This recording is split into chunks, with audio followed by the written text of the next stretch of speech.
First of all, my viewers, let us pass our condolences to the family of the young girl who is who was discovered recently in Embakasi.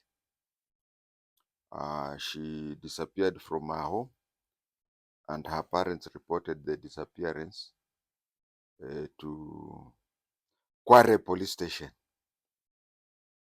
and later she was found killed and GBV at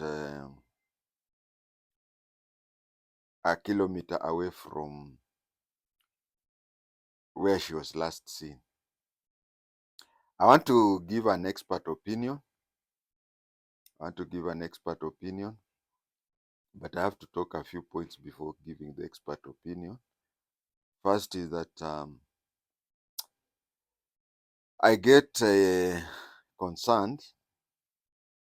We have young people in Kenya on social media.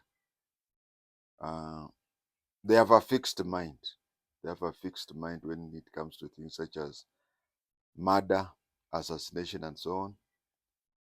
And they would want you to use your expertise to, they have, that is what we have politicians in Africa, especially the 60s, 70s, 80s, and 90s. We had presidents in Africa who had fixed mind, where they employed PhD people and wanted those PhD people to, you see, he has decided Nyayo philosophy. So a PhD comes up with a philosophy saying Nyayo is peace, love, and unity. So you say, hey, Moi has a clever. No, these people surround themselves with experts. They decide something, then these experts use the expertise to justify what this politician has come up. That is what I found with people. They have a fixed mind. Unajikwaa chini, they decide ulirogwa, and since I'm an expert kwa kuroga, when they start watching my video, they expect me to use now my expertise to prove that it was kurogwa. I come to my conclusion based on three things: training, expertise, and personal feeling. If you're investigating anything, there is what we call the sixth sense also tells you that you use your training, your expertise, and your feeling to come to a conclusion. Sometimes we get it right, sometimes we get it wrong. When we get it right, people say, you see, it was a political assassination. Why did he know? I get it wrong. People say, you know everything. Why did you get it wrong this time? You get it right, you are blamed. You get it wrong, you are blamed. The other thing, the second thing, and the second and last thing I wanted to say before I give my own estimation is that when I attended the CID training school in early 80s, we were told that when you're investigating a case, there are three people you do not suspect. You are told there are three people you do not suspect for any crime. The first person you don't suspect is the Almighty God. You don't suspect the Almighty God because he's not capable of any evil. The second person you are told when you are investigating a case is you do not suspect the president, because in the 80s, the president was above the law. Third and final person you don't suspect is who? Yourself, the investigation officer. You are investigating to find out who killed that person or who committed that offense. Now, you yourself, you are not a suspect. But if you're working for the CID and the DCIO, the person you report to, has assigned you the job, remember, what has happened in Embakasi, the DCIO Embakasi is the one to allocate an investigation officer a file to investigate that. So that investigation officer can even suspect his or her own DCIO. So even your colleague whom you work with, even the OCS of that station, even everybody, including the Commissioner of Police then, but today the Inspector General, treat them as a suspect. That is why when you are investigating a case, you avoid situations like Kinoti, the former director of CID.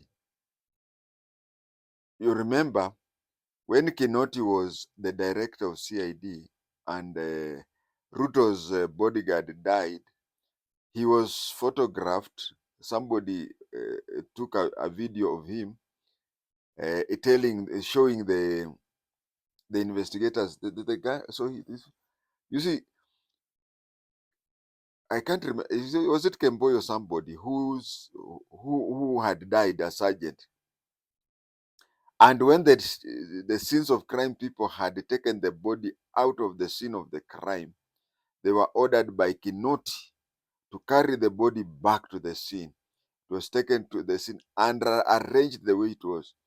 According to scenes of crime, I'd never worked for scenes of crime, but according to scenes of crime, the body is not supposed to be touched. That is why there is a ribbon there. Don't cross police investigation. Even the general duty police officers, the GDs, when they find somebody at the scene, unless it is obvious that the person is dead, if they think the person is not yet dead, then they take the body out of the scene of crime trying to rush to the hospital. But if it is obvious the person is dead, for example, the head is not with the neck, of course that one can never be alive again, isn't it? So such people, you are not supposed to interfere with the scene of crime. Why did Kinoti try to influence the investigators? That is why I'm saying everybody is a suspect. Why have I talked so long about that? It's because I have a feeling that the parents are to blame somehow, for the death of this girl. I've talked a lot of things because I believe the parents are somehow to blame for the death of this girl. The truth will be found. The technology that is there today of the DCI is not the technology that was there during the CID days of my days. So it is easier for the killers to be found and the circumstances for her death to be found. Now let me try to recreate the scene, the instances of her death. The mother, while being interviewed by TV stations at Embakasi police station, she said, I went to call my daughter. I went to call my daughter and found her siblings where she was playing. And they told me she has run away. You know, you are a professor, you have a PhD, isn't it? But don't praise the professors who gave you PhD. Even that primary one teacher who taught you 1+1 is more important than the professors who did that. So the initial stages are more important than the later on. What I want to say here before I give it in full details is that these parents appear to be harsh parents. They appear to be harsh parents. And she was running away from her parents. Entered the matatu, went. Maybe the matatu driver or maybe a passenger in the matatu noticed that and pretended to save her. Maybe that is that. Because if you see from the police station in Embakasi, where the TV stations are recording the mother said, I left the house You see, the girl was playing with other kids, just normally. Then the mother left the house to go and call her. Not them. They have several children, but the mother wanted to call her. And when she went where the girl was playing, she found the girl was not there. Then she asked her other kids, the siblings of the late, where is your sister? Said she has run away. This is a girl who was playing with others. And then immediately before the mother came, she ran away. Most probably she saw the mother coming. Most probably she saw the mother coming, and then she ran away.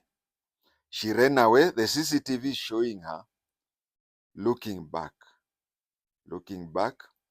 I'll come to that. I'll come to what people should do at such as, especially girls and women. But she was looking back.